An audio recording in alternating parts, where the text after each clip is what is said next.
Breaking news, Red Bull have fired Daniel Ricciardo. Well, actually, that isn't breaking news at all. You probably already knew it.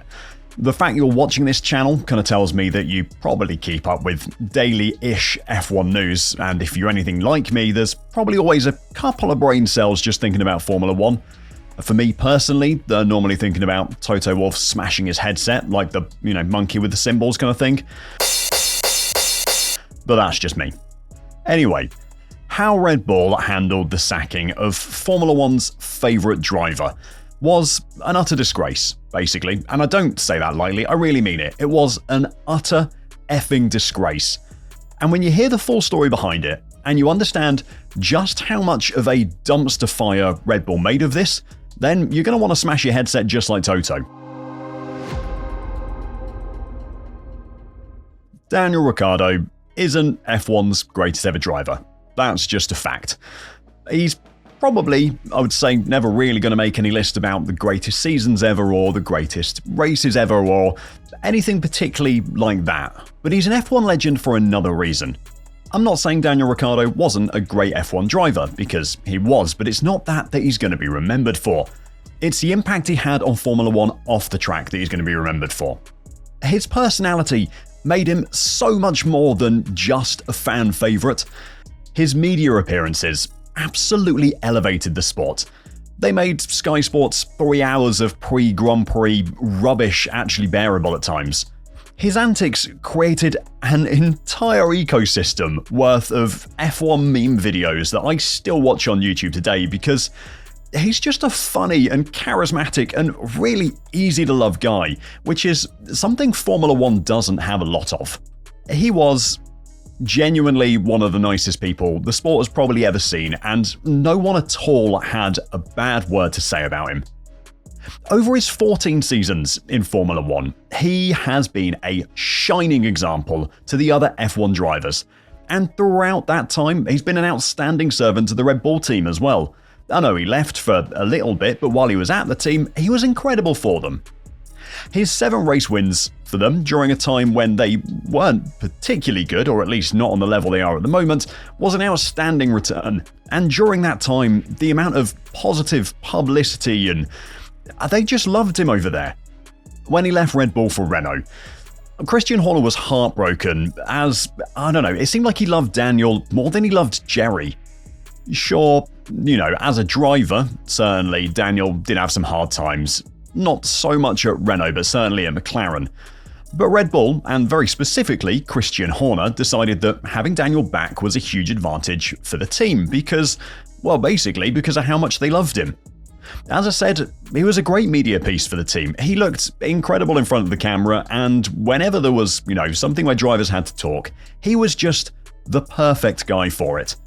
He was a huge part as well, apparently, of why the Visa and Cash App deal got done, and according to a couple of reports I've read recently, Red Bull were considering sacking off the second team until that Visa Cash App deal got done, so he kind of is the reason that they still have a second team.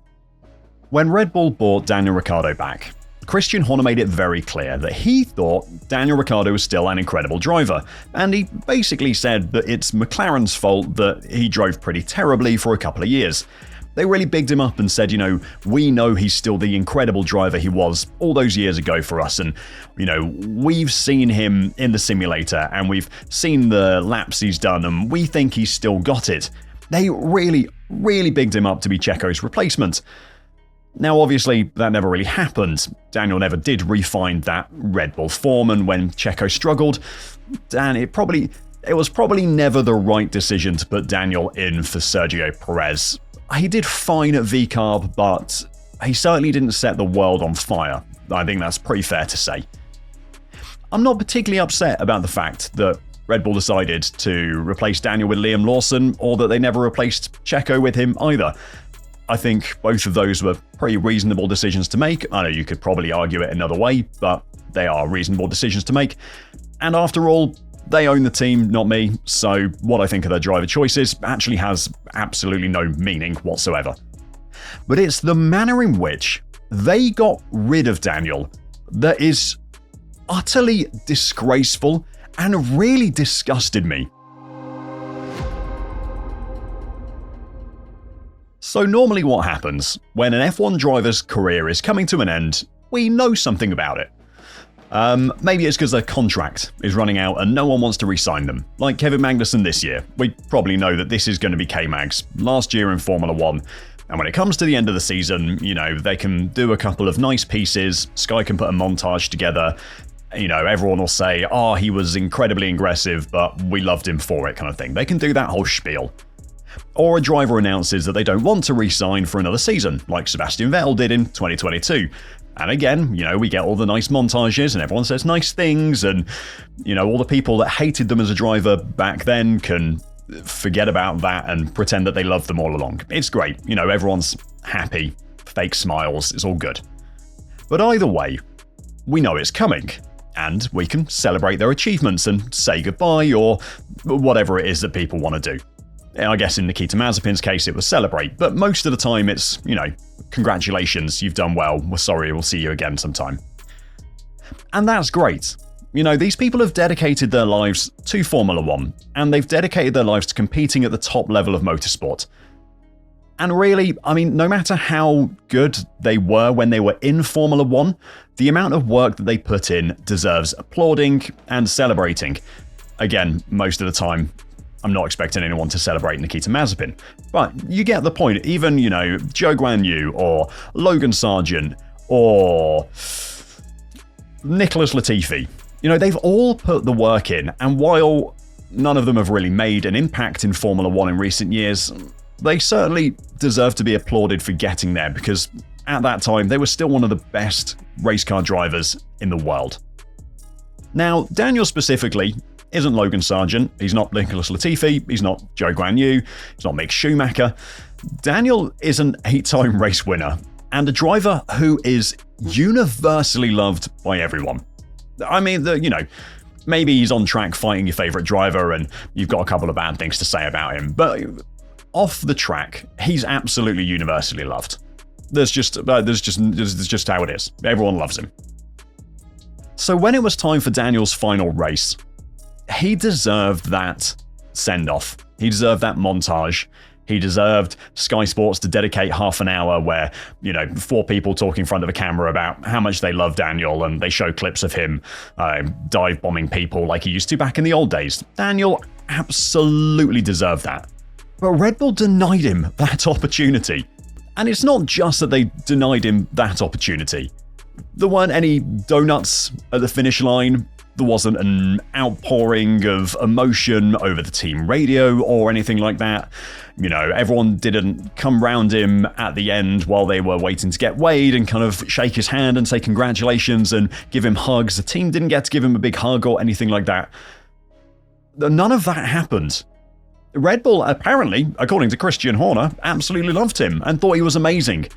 But they tried to silently assassinate him and feed him to the pigs instead of letting him go down in the blaze of glory that his career absolutely deserved. Instead of the proper send-off that Daniel deserved, and we deserved as well, because everyone wanted to celebrate him and say congratulations. What we got instead was this kind of awkward feeling of people saying goodbye but not really knowing, is he going to be here when we come to America in 4 weeks' time, or is this his last race? No one really knows. Everyone kind of knew that he was going to be replaced at some point, but they didn't know if it was after that Grand Prix, they didn't know if it was at the end of the season. And there wasn't really 100% certainty in anything. Everyone was kind of having to, tiptoe around the matter because Red Bull haven't said anything. So, what do we do? What do we do, basically? It was utterly disgraceful and an absolute mess. And let me explain to you how much of an effing mess the handling of Ricciardo's last race was, because it really pissed me off. To start with, going into the weekend, there was a load of speculation about Daniel being replaced for 2025 with Liam Lawson. Not after Singapore, the speculation was about 2025. Considering his performances and Red Bull needing to get Liam Lawson into a seat for next year, there was a real good chance that swap was going to happen. But that speculation was all about 2025, not about an instant swap. Obviously, there were some people saying that they thought he was going to get sacked after Singapore, but I mean, you know what F1 gossip is like. People just say stuff for the sake of saying stuff and getting attention, and they don't have any backing. It's just how this sport works. I mean, it's how every sport works. People just say stuff for the sake of it. But in F1 especially, there seems to be a lot of it. So Daniel himself said at media appearances on Thursday before the Grand Prix that he didn't think he could be fired due to contract reasons. He said, "I don't think so, but I don't want to stand here and be the lawyer. Look, I would say no." So as far as Daniel's concerned, he can't be sacked because he still has a contract. Lauren Mekies, VCARB's team principal, said the exact same thing on Friday. They said they'd sit down after Singapore and do a performance review, but he didn't say it was for an in-season driver swap, and he certainly didn't give any indication that Daniel Ricciardo already knew he had lost his job. That's important. The VCARB CEO, Peter Bayer, straight up said in Singapore that it would not be Daniel's last race when he was asked by Sky Sports on the Friday of the race weekend. He said that the post-Singapore meetings, which was like a performance review, which Red Bull had been very honest about was happening, they said that's when they were going to make their decisions for 2025. Well, Peter Bayer said the same thing. Post-Singapore performance reviews are about 2025, not about an in-season driver swap. So it's Friday night at that point, right? VCARB are saying to the media, there's zero chance it's going to be Daniel's last race, and Daniel thinks the same thing. So that implies that Daniel probably doesn't know that he's going to be fired. Because he doesn't think he's going to be fired, because he said he's not going to be fired. So the race weekend progresses. Everyone knows that these performance reviews are coming for Red Bull after Singapore, but according to Daniel and his team, no changes before the end of the season. Saturday passes. Nothing changes. There's kind of the rumblings about these performance reviews after Singapore and people thinking it's probably Daniel Ricciardo going to be gone, especially after a bad qualifying where he was out in Q1. But there's still not really any reason to think that it's going to be his last Grand Prix. So then Sunday comes. Again, nothing really changes. Sky carry on talking about Daniel being gone in 2025 because they've got 3 hours worth of pre-Grand Prix waffle to fill. But there's still nothing serious saying he's going to be sacked. Obviously, people talk on social media, but no one's actually got any backing. It's just people saying stuff for the sake of saying stuff.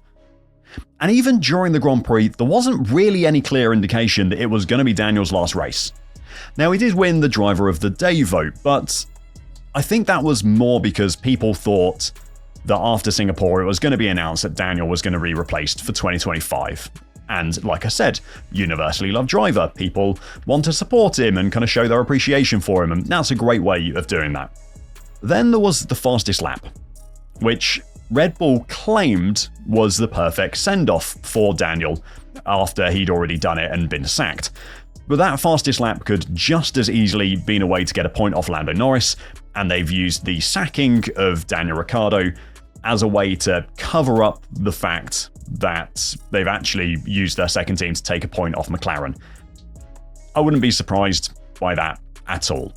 And considering that according to Daniel and the VCARB CEO and team principal, this wasn't going to be Daniel's last race and they hadn't said anything else at that point, there's no reason to think that he was sent out to do that fastest lap as a send-off because, according to them, they didn't know that it was going to be his last race. Then there's his team radio, which doesn't really give any clear indication. I mean, he sounds exhausted, he sounds a bit upset, but he's not had a great race and it's Singapore, so of course he's exhausted. Then when he pulls into Parc Ferme, he sits in the car a little longer at the end of the race, but it feels like at that point everyone's kind of accepted he's not going to be there in 2025. He needed a good race in Singapore for there to be any chance of that happening at all, and that didn't happen, so, maybe he's just sat in the car, kind of soaking it up and enjoying it.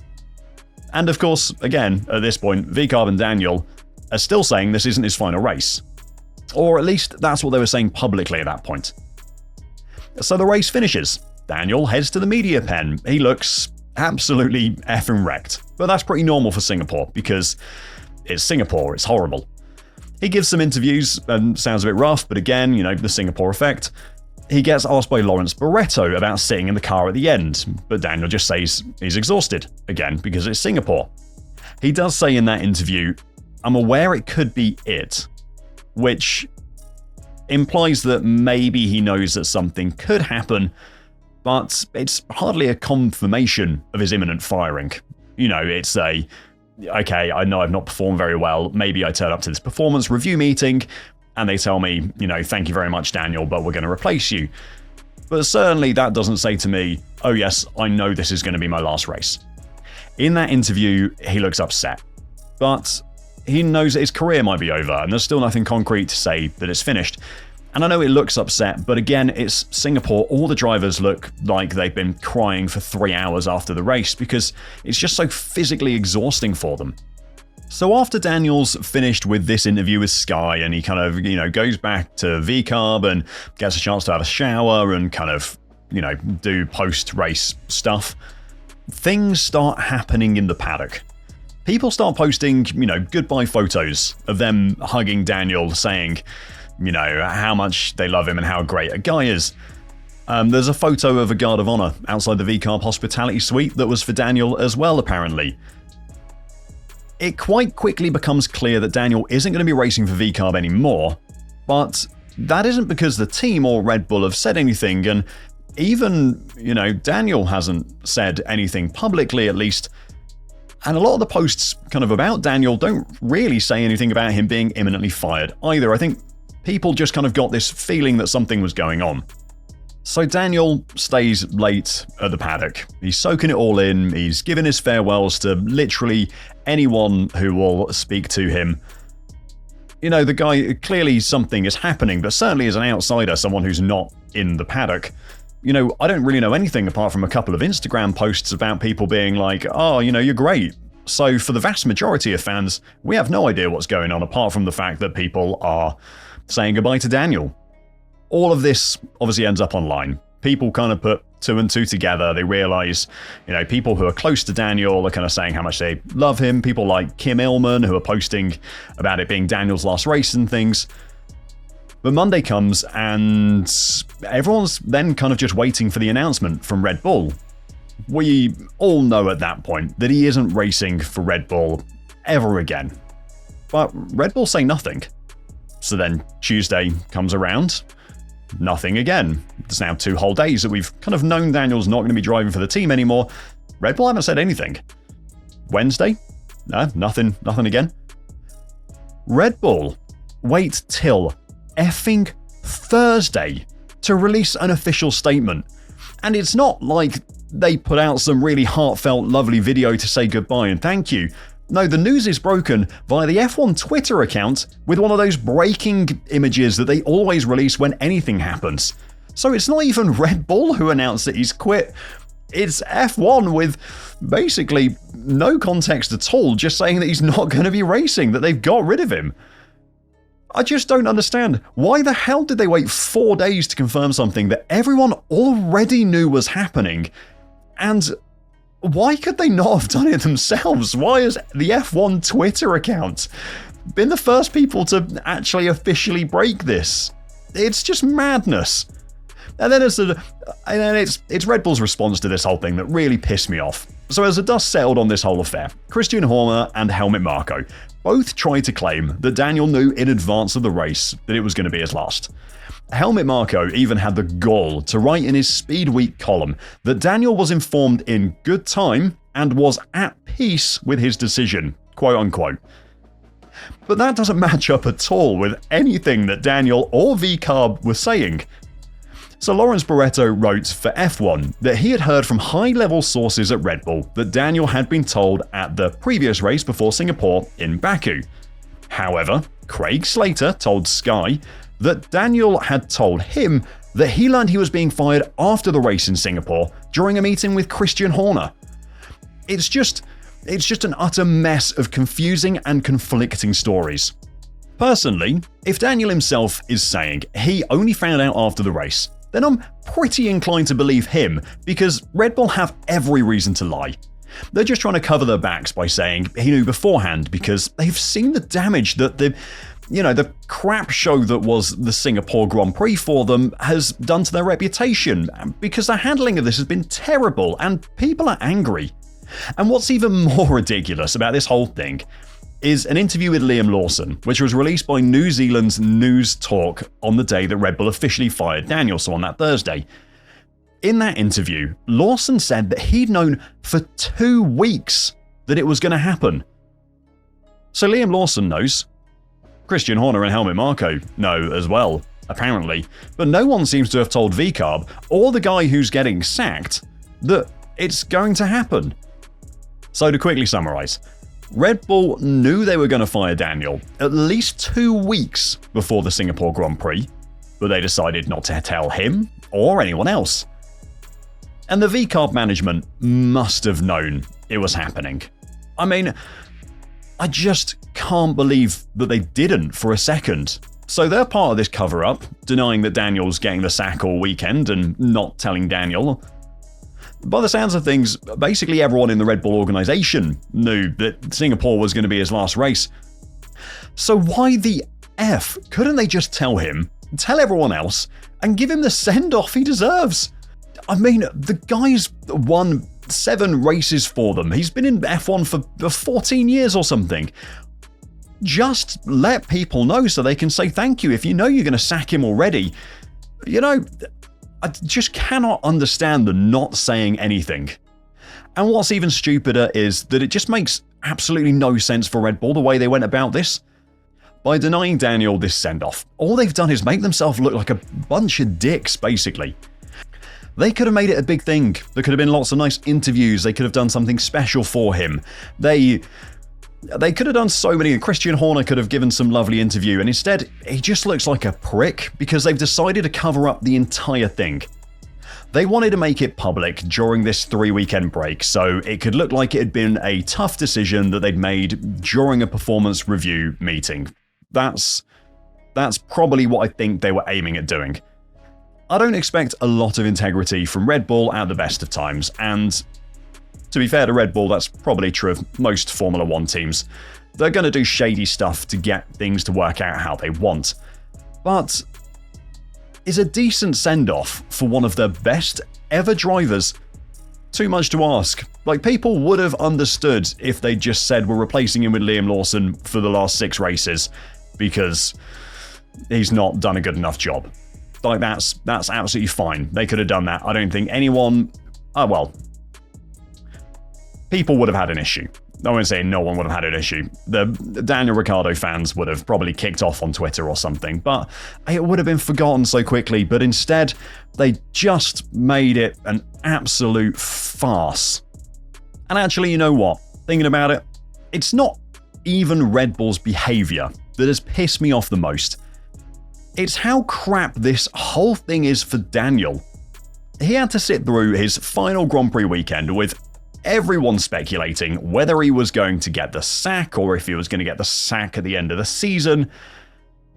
He's got this going around every single media outlet. He's obviously hearing all of this, and he's just got to deal with what must have been such a crap feeling all weekend instead of, being able to smile and enjoy his last ever Grand Prix race and say goodbye to everyone.